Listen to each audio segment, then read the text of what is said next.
الرحمن الرحیم وبہ نستعین وهو خیر المعین وصلی اللہ علی سیدنا محمد وآلہ الطاہرین۔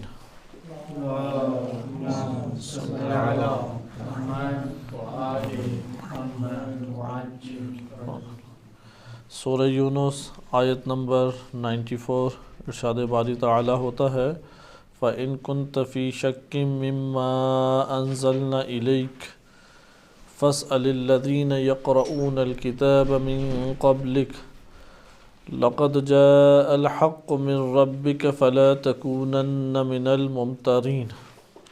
اگلی آیت بھی دیکھیں وَلَا تَكُونَنَّ مِنَ الَّذِينَ كَذَّبُوا بِآيَاتِ اللَّهِ فَتَكُونَ مِنَ الْخَاسِرِينَ۔ ان آیات کے ہم نے لغوی معنی ملاحظہ کیے، اعراب القرآن کو بھی ہم نے دیکھا، اور اس کے بعد اس کے تفصیلی نکات کے اوپر ہم منتقل ہو گئے۔ اس کا ظاہری ترجمہ یہ بنتا ہے کیونکہ قرآن کریم کی اس آیت میں لفظی فقط ترجمے سے ہم استفادہ نہیں کر سکتے۔ اس جگہ پر ہمیں معلوم ہوتا ہے کہ علم بلاغت اور دیگر علوم کی کیا قدر و قیمت ہے، کیونکہ قرآن کریم بلاغت کی اوج کے اوپر یعنی اعجاز اور معجزے کے درجے پر بلاغت کے نازل ہوا ہے۔ اگرچہ کئی پہلوؤں سے معجزہ ہے، انہی متعدد پہلوؤں میں سے ایک پہلو اس کا بلاغت، فن بلاغت میں معجزہ ہونا ہے۔ آیت کریمہ پہ دقت کیجئے کہ فَإِن كُنْتَ فِي شَكٍّ، یعنی ترجمہ دیکھیں کہ اگر اے رسول آپ کو شک ہے مما انزلنا الیک، اس میں جو ہم نے آپ کی طرف نازل کیا ہے، فاسأل الذین یقرؤون الکتاب من قبلک، تو آپ سوال کریں ان لوگوں سے کہ جو آپ سے پہلے کتاب کو پڑھا کرتے ہیں۔ لقد جاءک الحق من ربک، بے شک آپ کے رب کی جانب سے حق آیا، فلا تکونن من الممترین، اور آپ ممترین میں سے نہ ہونے پائیں۔ ولا تکونن من الذین کذبوا بآیات اللہ، اور نہ ہی ان لوگوں میں سے ہوں کہ جنہوں نے اللہ کی آیات کی تکذیب کی۔ فتکون من الخاسرین، وإلا خاسرین میں سے ہو جائیں گے۔ یہاں پہ آیت کریمہ میں ظاہری خطاب نبی صلی اللہ علیہ وآلہ کو ہے، اور اس وجہ سے ایک توہم پیدا ہوتا ہے کہ کیا نعوذ باللہ نبی صلی اللہ علیہ وآلہ وسلم میں یہ امور پائے جاتے تھے، جبکہ یہ بات ہم جانتے ہیں کہ یہ امور کسی صورت پائے نہیں جاتے تھے۔ نہ نبی صلی اللہ علیہ وآلہ وسلم کو کبھی شک ہوا، نہ حضرت صلی اللہ علیہ وآلہ وسلم انہوں نے کبھی ممترین میں سے ہیں، اور نہ ہی تردید کی کبھی، نہ تکذیب کی، اور نہ خسارہ اٹھانے والوں میں سے ہوئے۔ آیت کریمہ کے آغاز میں فَإِن كُنْتَ فِي شَكٍّ، شک ہم اس کا معنی پڑھ چکے ہیں، ارتیاب کو بھی کہتے ہیں، ایک مسئلے میں تردد کو بھی کہتے ہیں، یعنی فیصلہ نہ ہو پانا، ہونے یا نہ ہونے کا احتمال دونوں برابر ہو تو اس کو شک سے تعبیر کرتے ہیں۔ مثلا قیامت کے بارے میں شک کیا کہلائے گا کہ معلوم نہیں ہوگی یا معلوم نہیں ہو جائے، ممکنہ ہو جائے ممکنہ نہ ہو، یہ نظریہ کیا کہلائے گا؟ شک۔ اللہ سبحانہ وتعالی ہے یا نہیں ہے، ممکنہ ہو ممکنہ نہ ہو، اگر کوئی یہ بات کہے تو یہ کیا کہلائے گا؟ شک۔ یہاں پر شک کی نفی کی گئی ہے۔ نبی صلی اللہ علیہ وسلم کی طرف یہ نسبت حقیقی نسبت نہیں ہے، بلکہ یہ نسبت نبی صلی اللہ علیہ وسلم کی طرف دیتے ہوئے حقیقت میں لوگ مراد ہیں۔ جیسے بعض اوقات ایسا ہوتا ہے کہ آپ کسی ایک فرد سے کلام کر رہے ہیں لیکن دوسرے کو سنانا چاہتے ہیں، آپ کلام کسی سے کر رہے ہیں لیکن سنا کسی اور کو رہے ہیں۔ اسی طریقے سے یہاں پہ ظاہری کلام نبی صلی اللہ علیہ وسلم سے ہے، لیکن حقیقت میں مخاطبین کون ہیں؟ وہ افراد ہیں، اس معاشرے کے لوگ ہیں، کیونکہ نبی صلی اللہ علیہ وسلم کو تو اصلاً شک نہیں ہے، وَإِلَّا کس طرح سے کار نبوت انجام دیں، کس طرح سے اللہ کی طرف سے پیغمبر وہ بنے۔ اور قرآن کریم خود اس بات کے اوپر دلالت کرتا ہے کہ رسول اللہ صلی اللہ علیہ وسلم کو شک نہیں ہو سکتا۔ پہلی بات ہے کہ شک ہوتا کہاں کب ہے؟ شک کا اس جگہ پہ مورد ہوتا ہے جہاں پہ کوئی اور احتمال موجود ہو۔ اگر کوئی اور احتمال موجود نہیں ہے شک ہو ہی نہیں سکتا۔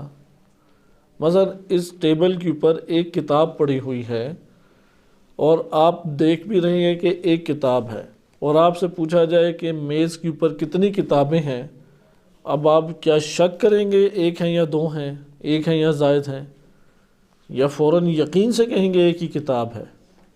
کیونکہ اس جگہ پہ کوئی اور آپشن موجود ہی نہیں ہے، کوئی اور آپ کے پاس مورد موجود ہی نہیں ہے کہ شک ادھر سرایت کر سکے۔ لہذا شک اس جگہ پہ سرایت کرتا ہے کہ جس جگہ پر اس کا احتمال موجود ہو کہ اس کے علاوہ بھی کچھ اور ہو سکتا ہے۔ اب نبی صلی اللہ علیہ وسلم کی پر جو چیزیں وحی ہوئی ہیں تو حضرت صلی اللہ علیہ وسلم کی نظر میں اس کے علاوہ کوئی اور آپشن موجود ہی نہیں ہے کہ وہ بھی شاید حق ہو جائے۔ مذاق قرآن آ کے کہتا ہے کہ ذالک الکتاب لا ریب فیہ، کہ اس میں کوئی شک نہیں ہے، ذالک الکتاب لا ریب فیہ۔ یہاں پہ نبی صلی اللہ علیہ وسلم شک میں نہیں پڑیں گے، کیا پتہ شک ہو، کیا پتہ یعنی کیا پتہ ایسا ہو، کیا پتہ ایسا نہ ہو، کیونکہ ان کی نگاہ میں اس کے علاوہ کوئی اور صورت موجود ہی نہیں ہے۔ جو قرآن کہہ رہا ہے وہی حق اور وہی حقیقت ہے۔ لہذا یہاں نبی صلی اللہ علیہ وسلم کے اعتبار سے یا ان کے حوالے سے مورد شک موجود نہیں ہے۔ یہ ہمیں پہلی بات ذہن نشین کرنی چاہیے۔ دوسری چیز اس میں کہ معصوم تک شک سرایت ہی نہیں کر سکتا۔ ایک تو مورد شک نہیں ہے رسول اللہ کی جانب سے، لیکن لوگوں کی جانب سے ہے یا نہیں؟ مثلا مشرکین کیا سمجھتے تھے کہ کیا یہ جب جسم اور ہماری ہڈیاں ریزہ ریزہ ہو جائیں گی تو دوبارہ یہ اٹھائی جا سکتی ہیں؟ انسان مرنے کے بعد دوبارہ زندہ کیا جا سکتا ہے؟ وہ ان میں سے بعض تو منکرین تھے اور بعض کیا تھے؟ شاکین میں سے تھے، شک کرتے تھے پتہ نہیں ایسا ہو، پتہ نہیں ایسا نہ ہو۔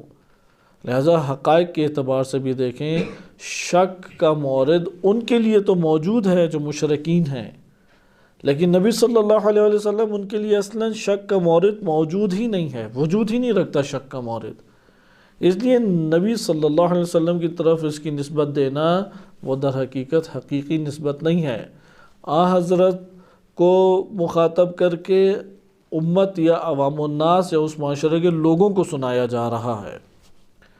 ادھر دوسرا پوائنٹ ہمارے پاس آتا ہے فَإِن كُنْتَ فِي شَكٍ میں، کہ نبی صلی اللہ علیہ وسلم وہ معصوم ہستی ہیں اور معصوم تک اصلاً شک کی سرایت ہو ہی نہیں سکتی، شک سرایت نہیں کر سکتا۔ یہ عقائد میں ہم نکتہ پڑھتے ہیں، ادھر ہم عقائد ہی کی دنیا سے اس جگہ پہ مطرح کرتے ہیں، لیکن اس کے دلائل عقلیہ و نقلیہ وہ عقائد کی کتب میں موجود ہیں۔ یعنی شک سرایت رسول اللہ صلی اللہ علیہ وسلم کی ذات تک کر ہی نہیں سکتا۔ آپ صلی اللہ علیہ وسلم عالم یقین و حالت یقین سے ہر امر کو انجام دیتے ہیں۔ نمبر 3، شک کا تعلق وہ شیاطین سے ہے۔ شک شیطان، شک اور وہم اور خیال یہ شیطان کی جانب سے آتا ہے، اور جو نبی صلی اللہ علیہ وسلم کی ہستی ہے وہ مخلصین میں سے ہے۔ مخلصین تک شیطان کی دسترس ہی نہیں ہے کہ وہ شک ڈال سکے۔ بس شک کا منبع کہاں سے ہے؟ شک کا منبع شیاطین کی جانب سے ہے۔ وہ ان حقائق و عقائد میں شک کو برپا کرتے ہیں، لیکن نبی صلی اللہ علیہ وسلم کی ذات یا اسی طریقے سے ائمہ اہل بیت علیہم السلام کی ذوات مقدسہ کہ ان تک شک سرایت ہی نہیں کر سکتا۔ کیوں؟ کیونکہ شیطان اس تک نہیں پہنچ سکتا، شیطان ان ہستیوں تک پہنچ نہیں رکھتا۔ اور یہ قرآن میں اس نے قرآن کریم میں شیطان کی زبانی خود بھی اس کو ذکر کیا گیا ہے، لَأُغْوِيَنَّهُمْ أَجْمَعِينَ إِلَّا عِبَادَكَ مِنْهُمُ الْمُخْلَصِينَ۔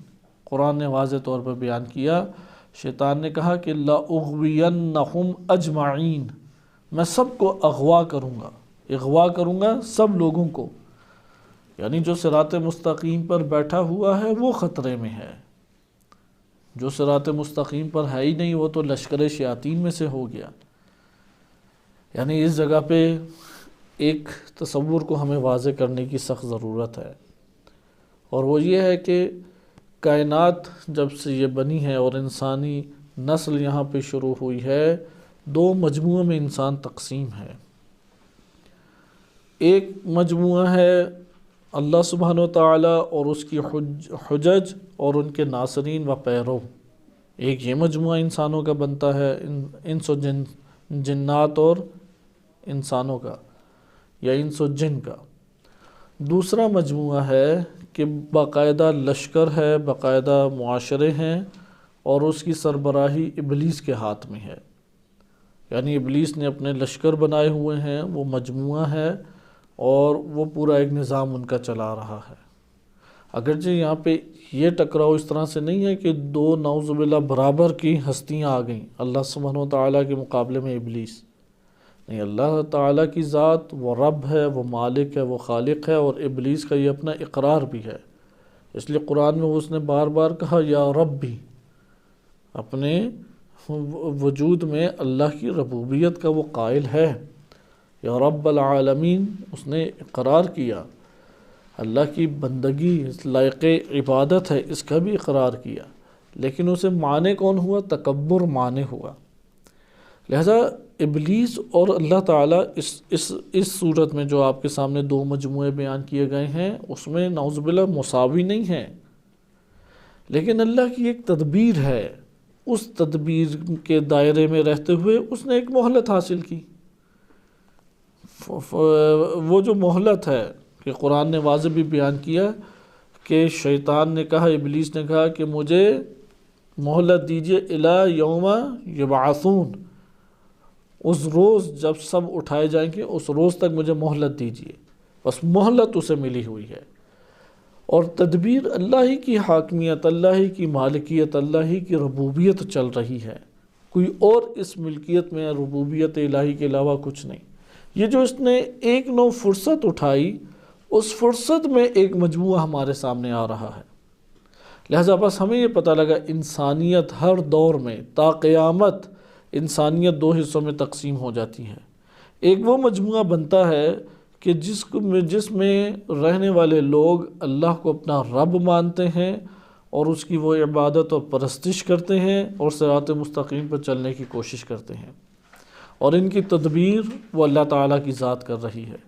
اس کے مقابلے میں ایک وہ مجموعہ ہے کہ جس مجموعے کو شیطان نے اغوا کر لیا ہے، ابلیس نے اغوا کر لیا ہے، اور ابلیس ان کے اوپر حاکم بن کے بیٹھ گیا ہے، وہ ان سے اپنی پرستش بھی کراتا ہے، ان سے اپنی اطاعت بھی کراتا ہے، اور اپنی راہوں کے اوپر انہیں چلاتا ہے۔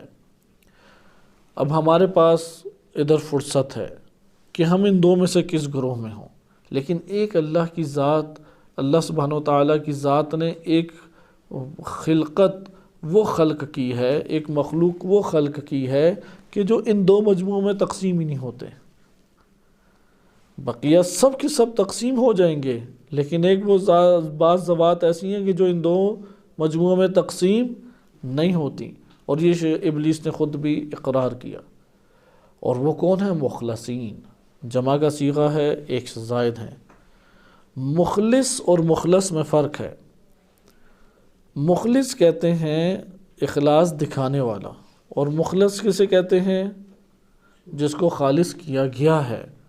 یہاں پہ مخلصین کا نہیں تذکرہ کہ جنہوں نے اپنے آپ کو خالص کر لیا، نہیں، وہ انہی دو مجموعوں میں سے ہو جائیں گے۔ جو اپنے آپ کو خالص کرنے والے، اپنے خود اپنے عمل سے کسب کر کے اپنے آپ کو خالص کرنے والے ہیں، یہ ہیں مخلصین۔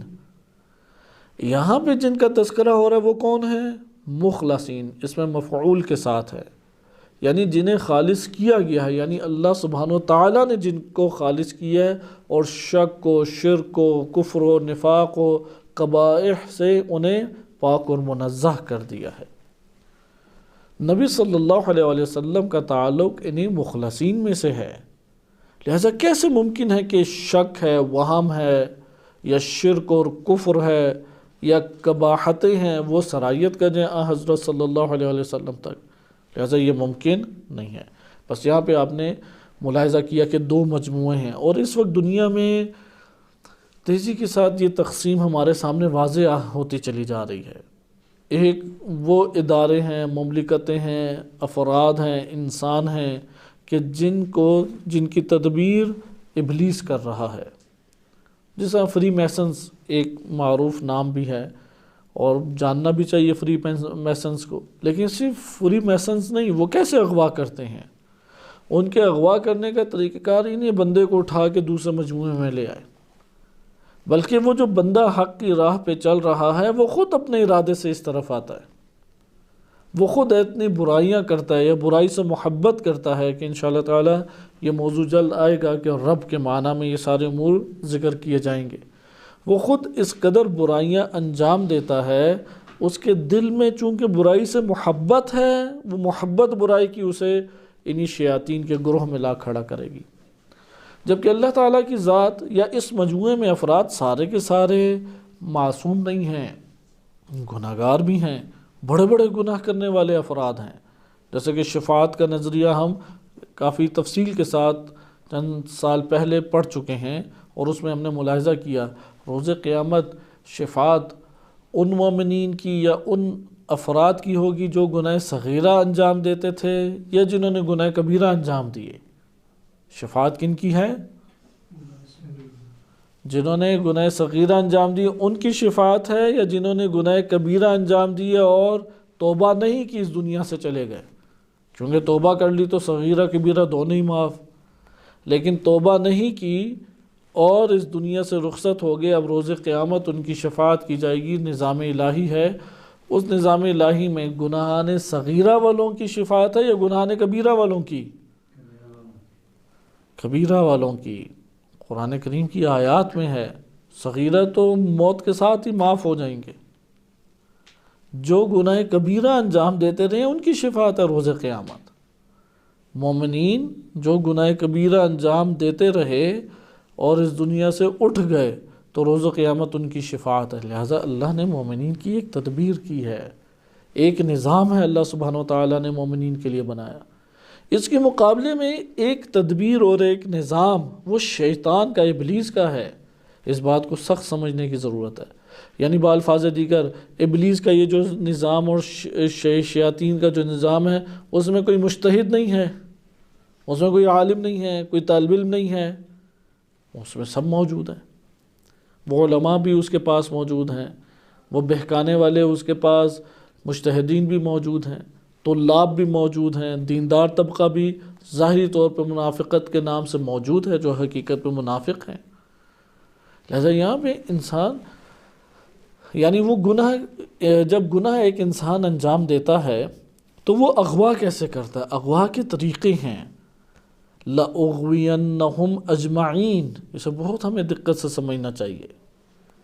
اگر اغوا کی ہم واردات کو صحیح طریقے سے نہ سمجھ پائے وہ ہمیں اغوا کر لے گا، اگر اس کے اغوا کے طریقوں سے بچ جائے تو ممکن ہے کہ اس کی سرزمین پہ جا کے بھی پھر واپس لوٹ کے آ جائیں۔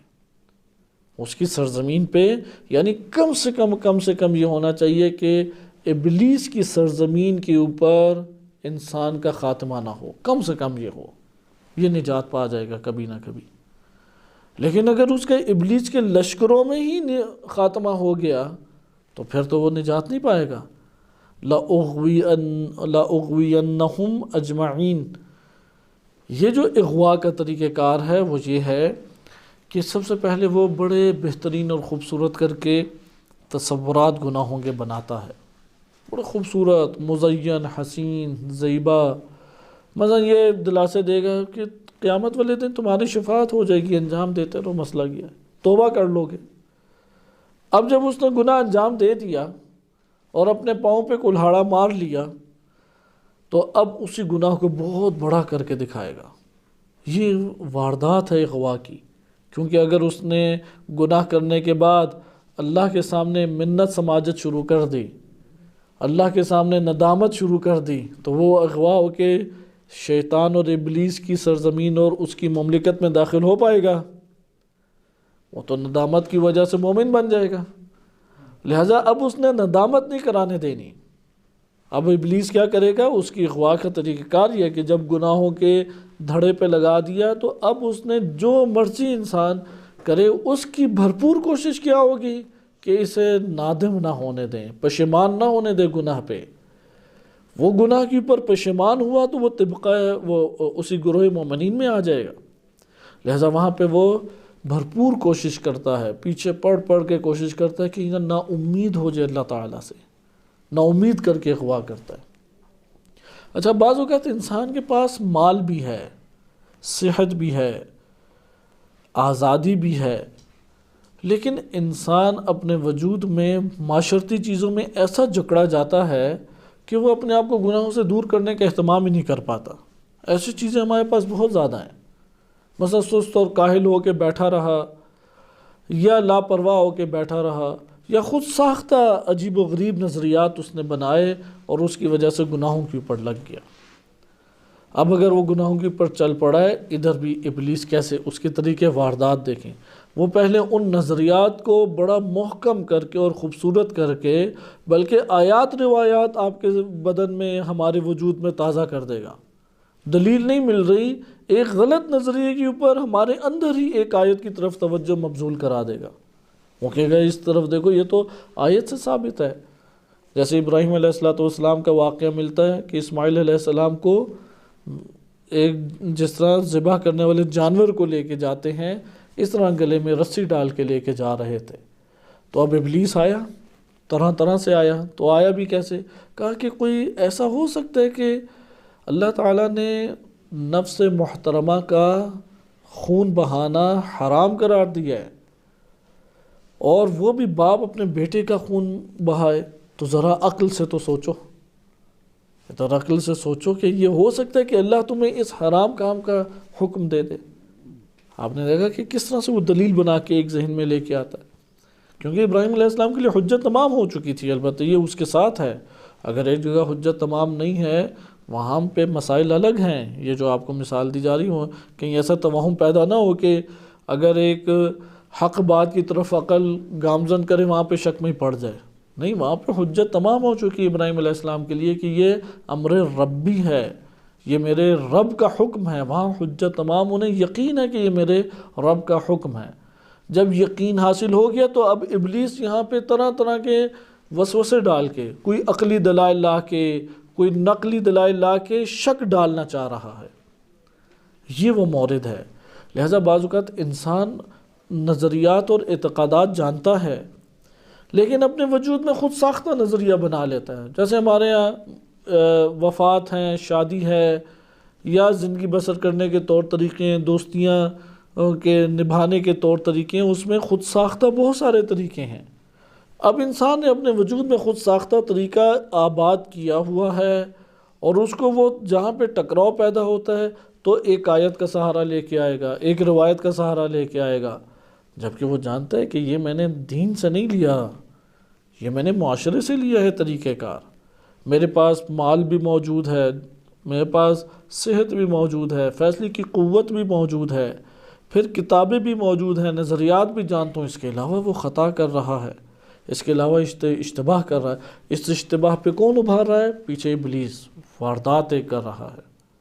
اور جب وہ ابھار چکے گا تو اب نا امید دکھائے گا اپنے، یعنی نا امید پھر نا امید کرے گا.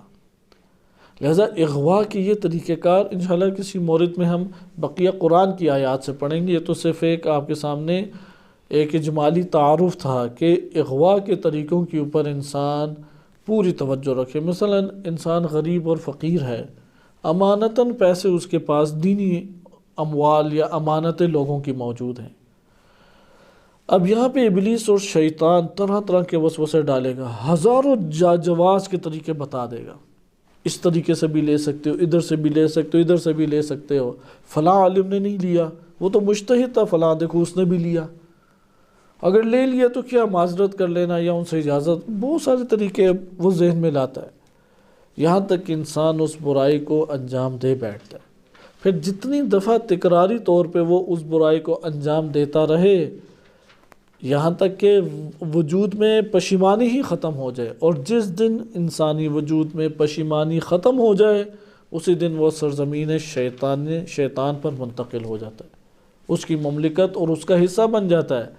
پھر شیطان اس کو اپنا اعلی کار اور لشکر کا حصہ بنا کے بھیجتا ہے باقاعدہ۔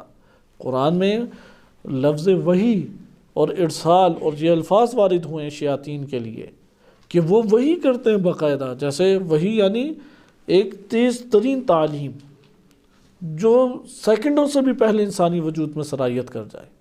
اس لیے جب وہ کسی کو بھیجتا ہے وہ آئے گا کہاں سے؟ وہ کوئی اجنبی نہیں آئے گا، ہمارے ہی دوست احباب بہن بھائی قبیلے والے آس پاس معاشرے کے لوگ، انہی میں سے کوئی ایک ہوگا۔ انہی کو شیطان اور ابلیس نے اپنا نمائندہ بنا کے بھیج دیا ہے، یہ اب آ کے وسوسے ڈالے گا۔ اور یہ اس قدر سخت ہے کہ قرآن میں بھی اور دعاؤں میں بھی یہ جملات آئے ہیں، اللہم انی اعوذ بک من ہمزات الشیاطین، من ہمزات الشیاطین، کہ یہ شیاطین آ کے کانوں کے اندر وسوسے ڈالتے ہیں۔ انسانی نفس سے اس کا حصہ بعض اوقات بن جاتا ہے، پتہ ہی نہیں لگتا، بیماری آئی اتنا نفس اس کا بیمار ہو گیا کہ اس کا نفس اسی کا مملکت میں منتقل ہو چکا ہے، وہ اپنی نفس کی باتوں کے اوپر اعتماد کرنے لگ جاتا ہے، وہ نفس سے ہی دھوکہ کھا بیٹھتا ہے۔ بہرحال جی آپ کے سامنے اس لیے یہ تعارف تھا کہ ہمیں یہ معلوم ہو جائے کہ نبی صلی اللہ علیہ وآلہ وسلم کی ذات ان تک اصلاً سرایت ہی نہیں کر سکتا۔ لَأُغْوِيَنَّهُمْ أَجْمَعِينَ إِلَّا عِبَادَكَ مِنْهُمْ مُخْلَصِينَ، کہ تیرے بعض ایسے بندے ہیں جنہیں تو نہیں خالص کر دیا، نہیں اس تک تو میری سلطانیت و سلطنت نہیں پہنچ سکتی۔ قرآن میں واضح طور پہ اس نے کہا کہ میں تیری صراط پہ بیٹھے ہوئے افراد کو بہکاؤں گا، جو صراط مستقیم پہ چل رہے ہیں، یعنی خطرے میں مومن ہے، خطرے میں وہ بندہ ہے کہ جو نماز پڑھتا ہے، خطرے میں وہ ہے کہ جو درس پڑھتا ہے، قرآن پڑھتا ہے، بقیہ تو اس کے لشکر کا حصہ بن جاتے ہیں۔ ان کو اغوا کر کے لانا ہے، اغوا اسے تھوڑی کرنا ہے کہ جو راہ مستقیم پر ہے ہی نہیں، وہ تو ممکن ہے کہ اس کے لشکروں کا ایک سپاہی ہو، تنخواہ دار سپاہی ہو۔ اور یہ حقائق میں سے ہے کہ اس وقت پوری دنیا میں جتنے بڑی بڑی منصب اور پوسٹیں ہیں وہ اسی ابلیس کے لشکروں کے ہاتھوں میں ہیں۔ مثلا یہ حتیٰ کہ ٹرمپ، اوباما، بش، وہ ایک ہی فری میسنز کے طبقے سے تعلق رکھتے ہیں۔ یا اسی طریقے سے مسلم امہ کے اوپر جو اکثر ممالک ہیں ان میں جو حکمران آتے ہیں ان حکمرانوں کا تعلق پیچھے سے فری میسن سے ہے، حتیٰ کہ بعض مساجد کے جو مولوی ہیں ان کا تعلق بھی اس سے ہے، یعنی وہ پیچھے سے بعض تو ہیں مسلمان ہی نہیں ہیں، پیچھے سے وہ اپنی جاب وغیرہ کریں تو ابھی سوشل میڈیا پہ اس طرح کی باتیں جو ٹی وی اینکرز نے ریکارڈ کی اور پوچھے سوال جواب، اور ایسے مولانا حضرات کو انہوں نے کشف کیا تو ان کے چھوٹے چھوٹے کلپ بہت پھرتے رہتے ہیں، یہ بات جانتے ہیں آپ، یعنی مومنین اس بات کو سے واقف ہوں گے۔ یہاں پہ ہمارے پاس خلاصہ کلام یہ بات آئی کہ ابلیس کے لیے اغوا کی واردات کن لوگوں کے لیے؟ جو صراط مستقیم پہ چل رہے ہیں، جو مومن ہیں، جو اعتقادات حقہ رکھتے ہیں، جو اس سے عاری ہیں، وہ تو اغوا ہو کے پہلے اس کا حصہ بن چکے ہیں، یعنی وہ مریض ایسے ہیں کہ وہ اس کی مملکت اور اس کے نظام میں اور ہسپتالوں میں منتقل ہو گئے ہیں۔ یہاں پہ جو سالم اور صحت مند ہیں چل رہے ہیں، انہیں اغوا کی کوششیں کرنا ہے۔ جیسے ایک ریوڑ سے بکری آپ کھینچ کے لے آئیں، تھوڑی ہی دور جاتی ہے، وہ پھر اپنا پاؤں چھڑا کے بھاگ کے پھر ریوڑ میں مل جاتی ہے، پھر دوبارہ بڑے طریقے سے بھیڑیا اسے کھینچ کے ریوڑ سے باہر لے کے جاتا ہے، ابھی آدھا 1 کلومیٹر ہی باہر لے کے گیا تھا، پھر وہ چھڑا کے بھاگ کے ریوڑ میں مل جاتی ہے۔ گناہگار مومن کی حالت ایسی ہے، گناہ کے ذریعے سے کھینچ کے باہر لے کے جاتا ہے، وہ پھر توبہ استغفار پڑھتے ہوئے چھڑا کے اپنے آپ کو پھر گروہ مومنین میں واپس لے آتا ہے، پھر ادھر سے اسے اغوا کر کے وہ کھینچ کے لے کے جا رہا ہوتا ہے، وہ پھر اللہ کی رحمت اسے شامل حال ہوتی ہے اور اس رحمت کے ذریعے سے دوبارہ اس گروہ مومنین میں منتقل ہو جاتا ہے۔ دعائے توسل کے آخر میں آپ ایک دعا پڑھتے ہیں، اس دعا کا یہی کنسپٹ ہے کہ اللہ سبحانہ و تعالیٰ نے انبیاء اور حجج الہیہ رکھے، کتاب خدا کو نازل کیا، وہ ہیں کہ جن کو جو گناہوں سے یا عذاب الہی سے نکال کے یہ رحمت الہی ہے۔ مثلا اگر نبی صلی اللہ علیہ وسلم آج آ کے ہدایت دیتے ہیں تو یہ اللہ کی وہ رحمت ہے جو ہمیں ہدایت دے رہی ہے۔ یہ تھے طبقات کے جو اغوا ہوتے ہیں، لیکن انہی صراط مستقیم کے اوپر جو خود صراط ہیں، جو خود صراط مستقیم ہیں، وہ تو اغوا نہیں ہو سکتے۔ خود صراط مستقیم کو تو شیطان غائب کر کے اپنے پاس نہیں لے جا سکتا۔ جب صراط ہی غائب ہو جائے تو چلنا کہاں پر ہے؟ جب سبیل الہی غائب ہو جائے تو چلنا کس کے اوپر ہے؟ اس کا یہ مطلب ہے یہ ٹھوس اور محکم اور ثابت ہے۔ صراط اپنی جگہ سے نہیں ہل سکتا، سبیل اپنی جگہ سے نہیں ہل سکتی، اس پہ چلنے والے آگے پیچھے ہو سکتے ہیں۔ ذوات انبیاء و رسول و ائمہ اہل بیت علیہم السلام یہ خود صراط مستقیم ہیں، یہ خود سبیل الہی ہیں، یہ خود حبل اللہ ہیں، یہ خود نور اللہ ہیں۔ یہاں سے کیسے نور اللہ کو اغوا کر کے لے جائے؟ پھر تو تاریکی تاریکی ہے، پھر تو کچھ ہے ہی نہیں۔ لہذا یہ اللہ سبحانہ وتعالیٰ کی وہ ہستیاں ہیں کہ جن تک اصلاً سرایت ہی ممکن نہیں ہے۔ یہ صراط مستقیم، یہ حبل اللہ، یہ عروۃ الوثقیٰ، یہی نور اللہ ہیں کہ ان کو اغوا اصلاً کرنا ممکن ہی نہیں ہے۔ یہ ہمارے پاس ایک نقطہ تھا کہ جس سے ہمیں یہ پتہ لگا کہ قرآنی آیات کے ضمن میں کہ معصوم تک سرایت نہیں ہو سکتی۔ کیوں؟ کیونکہ مخلصین میں سے ہیں۔ کیوں مخلصین میں سے؟ خود صراط مستقیم ہیں۔ یہ بات درست ہے، صراط مستقیم پہ چلنے والا صراط مستقیم کے اوپر گامزن اغوا ہو سکتا ہے، جیسے مومنین ہیں کہ وہ معصوم کو دیکھ کے چلتے ہیں، یہ صراط مستقیم پہ چلنا ہے۔ مثلا نبی صلی اللہ علیہ وسلم کی سیرت و سنت کو دیکھ کے ان کے پیچھے چلنے والا یہ صراط مستقیم پہ چل رہا ہے۔ وہ رسول کو اسوہ ہٹا کے کسی اور کو اسوہ بنا دیتا ہے شیطان، تو اس کے وہ مڑ جاتے جاتے دوسری طرف مڑ جاتا ہے۔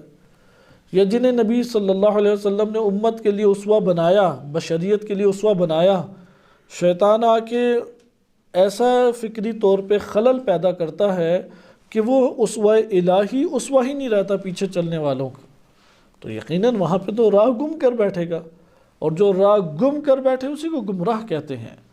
لہذا یہ یاد رکھیں کہ فقط اعمال نہیں ہے کہ جو شیطان ہم سے صادر کرواتا ہے، اور ادھر بھی یہ یاد رکھیں شیطان کے صادر کرانے سے یہ مراد بھی نہیں ہے کہ کوئی ہاتھ پاؤں پکڑ کے ہمارا کہیں لے گیا اور ہم کہیں اور چلے گئے، نہیں۔ وہ تب تک عمل صادر نہیں ہوتا جب تک راضی نہ ہو جائے، راضی انسان کو نہ کرے۔ وہ پہلے راضی کرتا ہے، راضی کرانے کے بعد اس کے ارادے اور اختیار سے عمل صادر کراتا ہے۔ وَإِلَّا ممکن نہیں ہے کہ یہ ہاتھ پاؤں پکڑ کے ہمیں لے جائے۔ ایسے تو گناہ کی سزا اللہ نے نہیں رکھی کہ جس میں انسان کے ارادے اور اختیار سے باہر ہو گناہ، وہ تو گناہ کی سزا نہ، وہ تو گناہ نہ ہوا۔ لہذا شیطان آ کے منت سماجت کر کے راضی کرے گا، اس لیے جو الٹے کاموں پہ راضی کر رہا ہو، جتنے ہی نورانی چہرے سے کیوں نہ آئے، جتنے ہی قریبی تعلق سے کیوں نہ آئے، آپ کہہ دیں کہ یہ شیطان ہے۔ من الجن والناس، لوگوں اور جنوں میں سے ہے، باہر سے تو نہیں۔ ممکن اپنا نفس ہی ہمارا ہو، وہی آلودہ ہو چکا ہے، ہمیں پتہ ہی نہیں ہے۔ جیسے آج کل پتہ لگتا ہے کہ مجھے کرونا ہو گیا یا نہیں پتہ لگتا، پتہ لگ جائے تو جا کے کچھ نہ کچھ علاج کرے گا۔ اسی طریقے سے شیطان آ کے مرض میں مبتلا انسان ہو جاتا ہے، اسے پتہ ہی نہیں لگتا میرا نفس مریض ہے اور یہ تو ہے ہی اس کا۔ وہ جب ڈوبنے لگتا ہے تو پھر اسے خبر ہوتی ہے۔ لہذا لَأُغْوِيَنَّهُمْ أَجْمَعِينَ إِلَّا عِبَادَكَ مِنْهُمُ الْمُخْلَصِينَ۔ نبی صلی اللہ علیہ وسلم تک شک نہیں آ سکتا، وہم سرایت نہیں کر سکتا۔ اور اس کا آخری جو ہمارے پاس جواب ہے کہ یہ بلاغی ایک نقطہ ہے۔ کیسے یہ بلاغی نقطہ ہے؟ جی ہاں فرمائیں۔ یہاں پر ہم پھر یہ نتیجہ لے سکتے ہیں کہ اس آیت میں مخلصین سے مراد فقط معصومین ہے، اس میں جی عوام الناس شامل نہیں ہے۔ جی ہاں بلا شک و شبہ انہی مخلصین کو ہم دوسری زبان میں معصومین کہتے ہیں۔ یعنی ہمارے ہاں اعتقادات میں جو اصطلاح ہے عصمت اور معصوم کی، کیونکہ معصوم ایک عقائدی اصطلاح ہے، ٹرم ہے، عقائدی اصطلاح اور مخلصین یہ مساوی ہیں ایک دوسرے کے ساتھ۔ یعنی مخلصین تو حتماً و حتماً معصومین ہیں، غیر معصومین ہو سکتے ہیں یا نہیں ہو سکتے یہ ایک الگ سوال ہے، صحیح ہے۔ مخلصین کم سے کم یعنی بمعنی الاخص کس کو شامل ہے؟ معصومین کو تو حتماً شامل ہے، لیکن بمعنی اعم آیا عمومی طر اس سے ہو سکتے ہیں یا نہیں، یہ ایک الگ بحث ہے کہ ہم قرآن سے ثابت کریں یا روایات سے اسے ثابت کریں تب بات ہے، لیکن یہ ایک عمومی عنوان ہے اور یہ عنوان حتماً و حتماً معصومین کے اوپر صدق کرتا ہے۔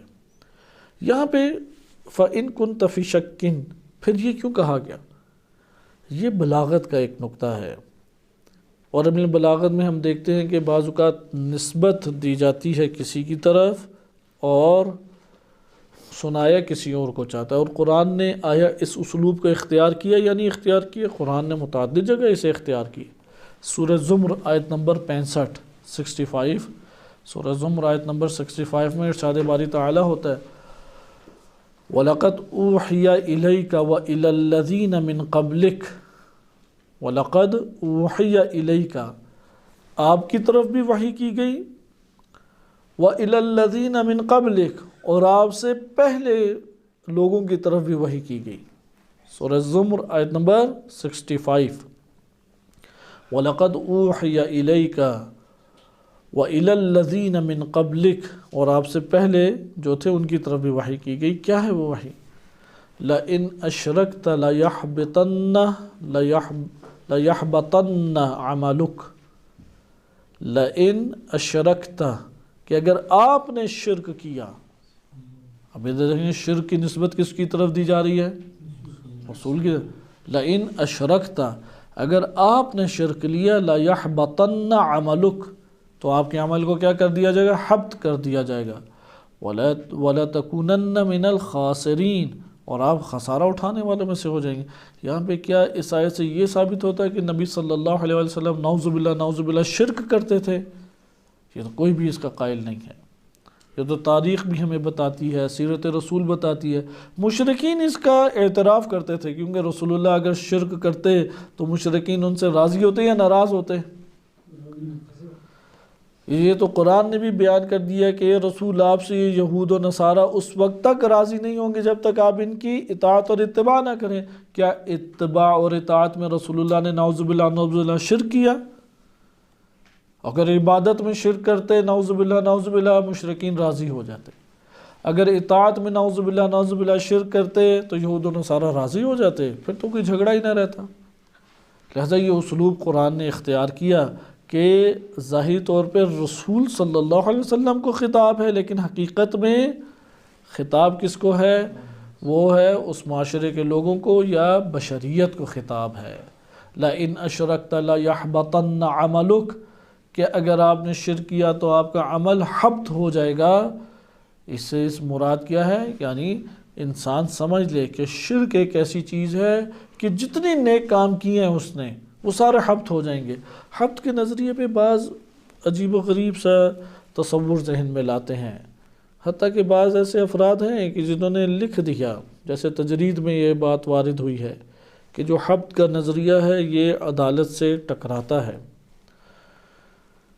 حقیقت یہ ہے کہ اس کو ہم ایک مثال سے سمجھیں، ابھی ہم کسی کلامی بحث میں داخل نہیں ہوتے، کیسے حبط جو ہے وہ وجود میں آتا ہے۔ حبط یعنی انسان نے اعمال کیے لیکن نتیجہ اسے صفر ملا۔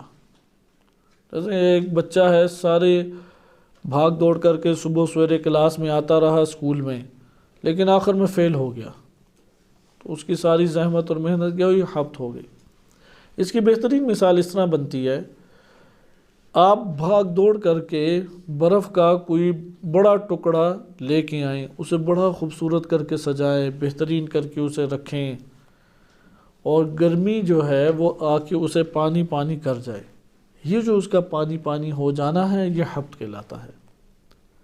مشرک جتنے بھی اعمال اچھے انجام دے، اس نے بنا لیے، ہسپتال بنائے، روڈیں بنائیں، بھوکوں کو کھانا کھلایا، ویلفیئر کے اس نے خوب کام انجام دیے، اس کے اعمال آخر میں شرک کی وجہ سے حبط، جیسے گرمی کی وجہ سے برف پگھل جاتی ہے، شرک ایک ایسا مثلا برف کے لیے موت کیا چیز ہے؟ گرمی اس کے لیے مرض ہے یا نہیں؟ برف کے لیے سارے مرض ایسے نہیں ہیں، اس کے اوپر کیلوں کا آنا اس کو کھانے کی کوشش کرنا وغیرہ وغیرہ، وہ بھی اس کو ضرر پہنچاتے ہیں۔ لیکن ایک مرض ایسا ہے کہ جو اسے لاحق ہو جائے تو اس کو ساری کی ساری محنت اس کی حبت ہو کے رہ جاتی ہے۔ اسی طرح انسانی نفوس اور انسانی اعمال کو امراض لگتے ہیں۔ اگر انسانی اعمال کو مرض لاحق ہو جائے شرک کا، تو وہ شرک کا مرض ان اعمال کو، تمام کے تمام اعمال کو ضائع کر دیتا ہے۔ لَإِنْ أَشْرَكْتَ لَيَحْبَطَنَّ عَمَلُكَ، تو آپ کا عمل حبط ہو کے رہ جائے گا۔ یعنی شرک کرنے سے کس کو موت واقع ہو جائے گی؟ عمل کو۔ یہاں پہ اللہ تعالیٰ نے حبط کرنے کی نسبت اپنی طرف دی ہے، یا یہ کہے کہ عمل ہی حبط ہو جائے گا؟ یعنی ہم نے اس طرح سے کہ اگر سورج چمکا یا اگر گرمائش پہنچی تو برف پگھل جائے گی، صحیح؟ یہاں پہ یہ کہے کہ فلاں نے برف پگھلا دی، یا یہ ہے کہ سورج نے یا گرمائش نے آ کے برف کو پگھلا دیا؟ ادھر یعنی بالفاظ دیگر غور اور دقت کرنے کی ضرورت ہے۔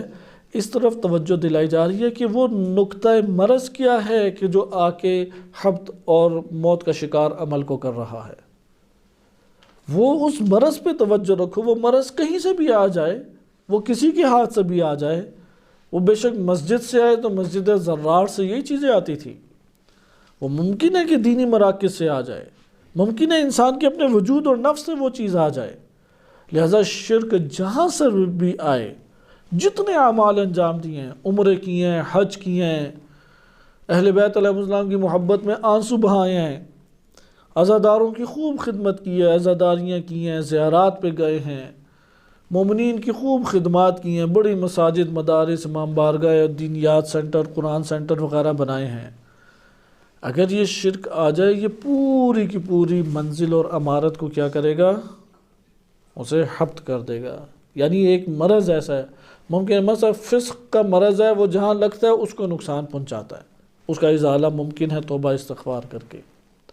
یا اسی طریقے سے نفاق کا مرض ہے، ابھی وہ پورے بدن کے اوپر نہیں چھایا، پورے اعمال پہ نہیں چھایا، ایمان لا کے دوبارہ اس کا ازالہ کیا جا سکتا ہے۔ نفاق کے بھی مراتب ہیں۔ لیکن شرک ایک ایسا مرض ہے، شرک اکبر، کہ وہ لاحق ہوتا ہے تو وہ آہستہ آہستہ اس کے وجود کو کاٹنا شروع کر دیتا ہے، یہاں تک کہ اس کے عمل میں کچھ بھی باقی نہیں رہتا۔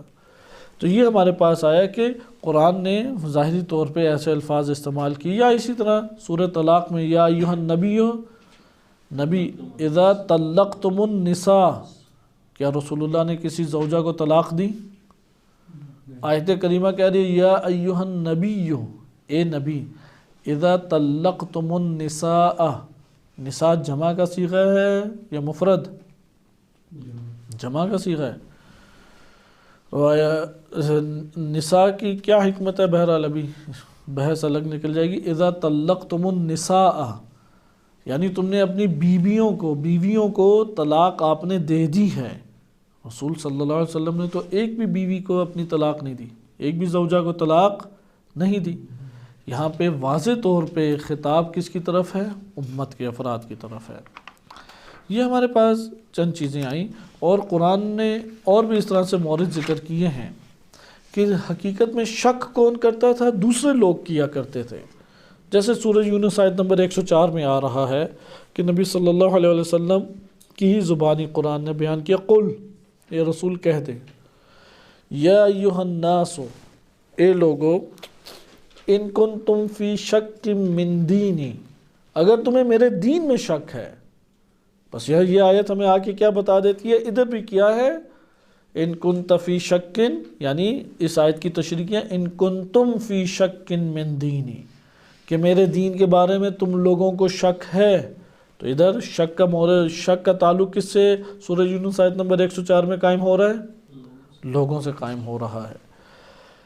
فلا اعبد الذین تعبدون من دون اللہ، تو میں اللہ کو چھوڑ کے ان لوگوں کی کبھی عبادت نہیں کروں گا جن کی تم لوگ عبادت کرتے ہو۔ تمہیں شک ہوتا ہے تو ہوتا رہے، لیکن میں کبھی بھی یہ چھوڑ کے عبادت نہیں کروں گا۔